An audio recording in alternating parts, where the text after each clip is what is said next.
The slaves met on a Sunday morning, close to the Stono River. Plantation owners tended to go to church on Sundays, and would leave them unattended. A man named Jemmy had gathered them together. Described in reports as an Angolan who could read and write, Jemmy had talked the men through his plan the night before. There were about 20 men in total. They marched to Hutchinson's store, 14 miles west of Charleston, South Carolina, and killed 2 white men. They then loaded up on pistols and gunpowder, and headed south. Jemmy was leading them towards the then Spanish territory of Florida, where he had heard slaves could live as free men. The men marched from the store to a house belonging to a white man named Godfrey. They burned the house to the ground and killed Godfrey, his wife, and his son and daughter. When the slaves arrived at the home of a man called Lemmy, they killed him, his wife, and their child. They did spare a man named Wallace, who owned a tavern. He was considered a kind slave owner. But every other home they passed they torched. It was the 9th of September 1739, and Jemmy was leading what became known as the Stono Rebellion, one of the largest slave uprisings in what was then the North American colonies. The men would not make it to Florida. They would even come close. In the 1700s, and on through the 1800s, Charleston was one of the most prominent hubs for the slave trade in North America. At one point 3,540% of slaves entered the U.S. through the city, and it served as a base for trading slaves once they had arrived.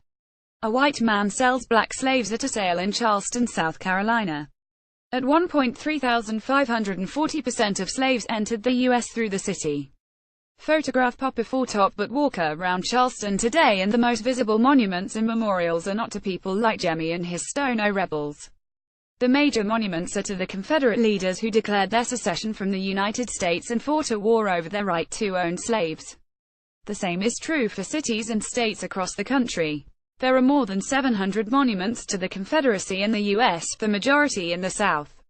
Including park and school names, street and bridge names, and public holidays. The Southern Poverty Law Center says there are more than 1,500 symbols of the Confederacy in public spaces across the country. There are signs recently that times are changing. Statues of Confederate leaders like Robert E. Lee and Jefferson Davis have been removed in New Orleans and Baltimore, with other cities exploring how to take down similar structures.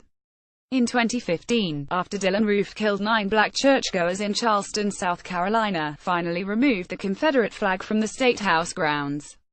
But the fight to erect monuments and memorials to those enslaved, or who fought enslavement, has proved just as difficult as the battle to remove those Confederate symbols. As Jemmy and his group made their way southwest, more slaves joined the Stono Rebellion. Their number had swelled to about 100 men before they were spotted, by chance, by South Carolina's Lieutenant Governor, William Bull. Bull rounded up a militia, and they confronted the slaves in the middle of a field near the Edisto River, a winding stretch of water that meets the Atlantic Ocean 50 miles north of the South Carolina-Georgia border. A battle ensued. Accounts from the time say the slaves fought bravely, but they were outnumbered and their opponents were better armed. The majority of the rebels were slaughtered. Some were taken back to plantations and returned to slavery.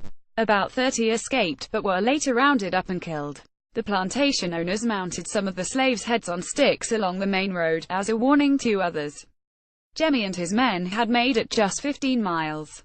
There were uprisings over the next 2 years, although historians are divided on how much they were inspired by Stono.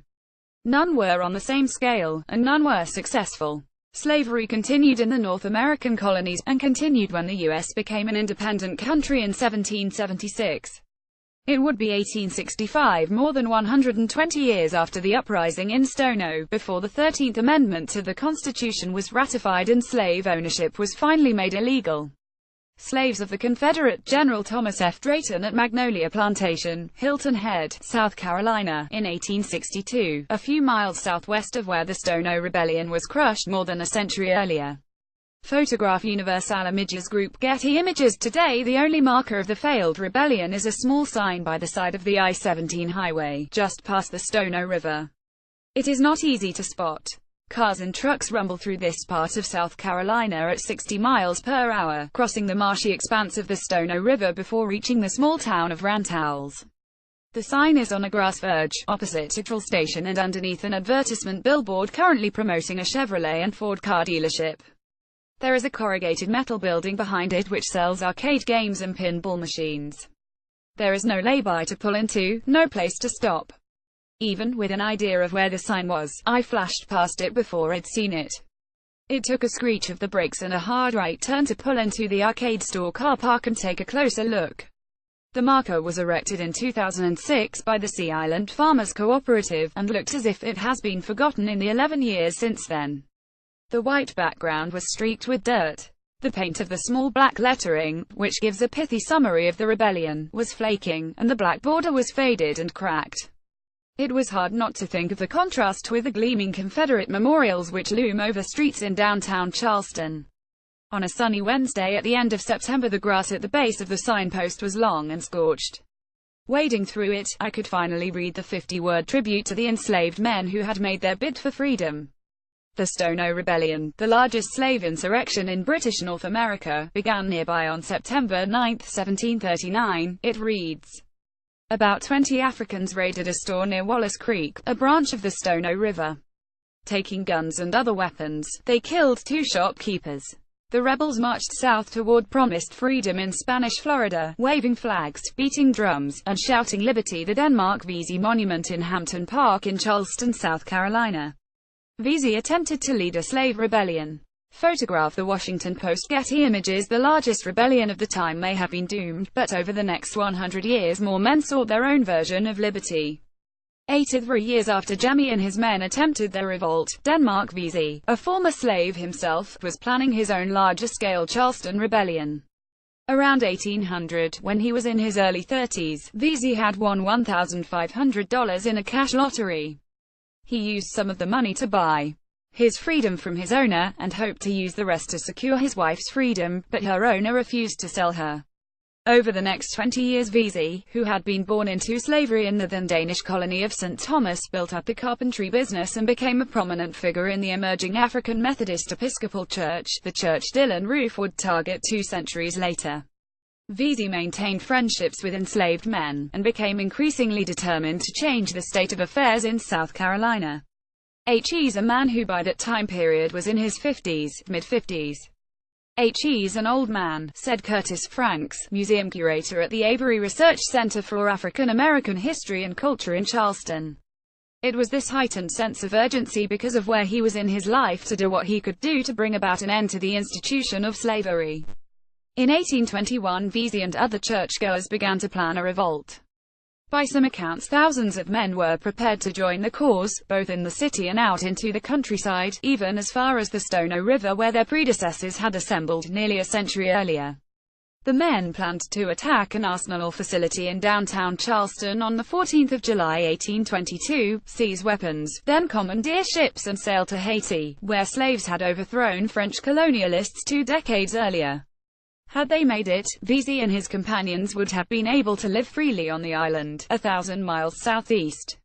They didn't make it. The plot was exposed days before they were due to strike. After a brief trial, Vesey and 34 others were hanged, 38 more were deported. Franks was a part of a group of people who wanted to erect a statue of Vesey in Charleston. He saw it as an important counterpoint to the existing monuments that glorify Confederate politicians and leaders. The group got the backing of some members of the Charleston City Council, which at the time was evenly split between black and white people, and of the city's mayor.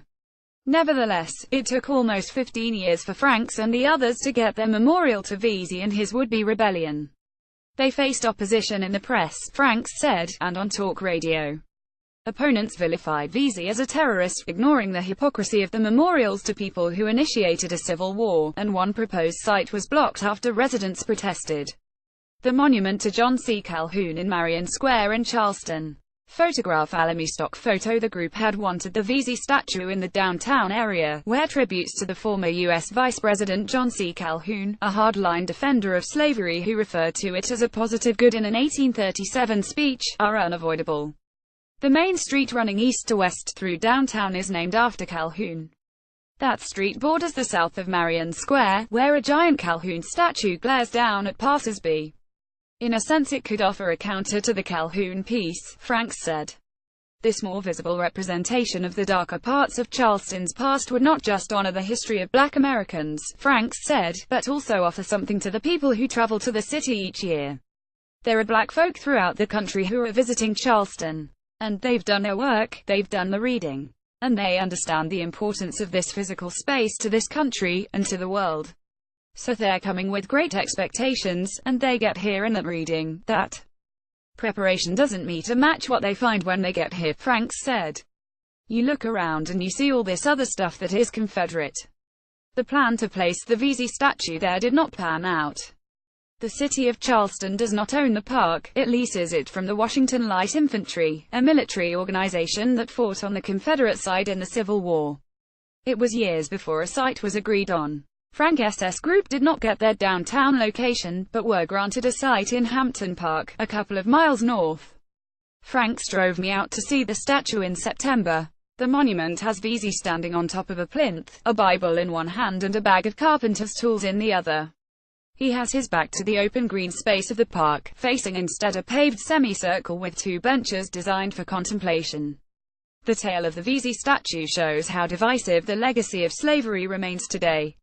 This battle to accurately represent both sides of Charleston's history is not lost on locals.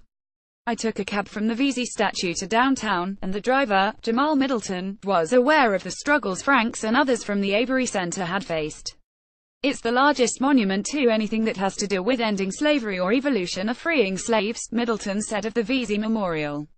And it's placed in an area where it would be almost difficult to find unless you know where it is. The battle over Confederate statues, Middleton, who once ran a non-profit called the Greater Charleston Empowerment Corporation, drove me along Calhoun Street to point out some of the memorials. I mean, look at this thing, he said as we passed the Calhoun statue. I asked how it felt to drive past a tribute to someone who was so keen to keep black people enslaved. It's almost reminiscent of how I would envision a slave would have felt if they were walking down the street and someone spit on them. Yeah, literally that's how I feel. It is disgusting, Middleton said.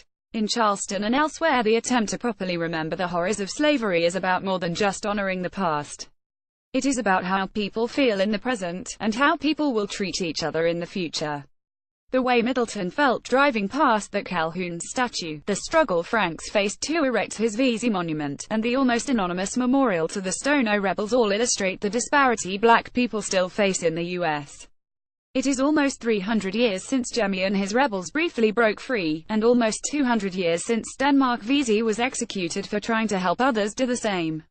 But the fight for liberty in this country has still not been won.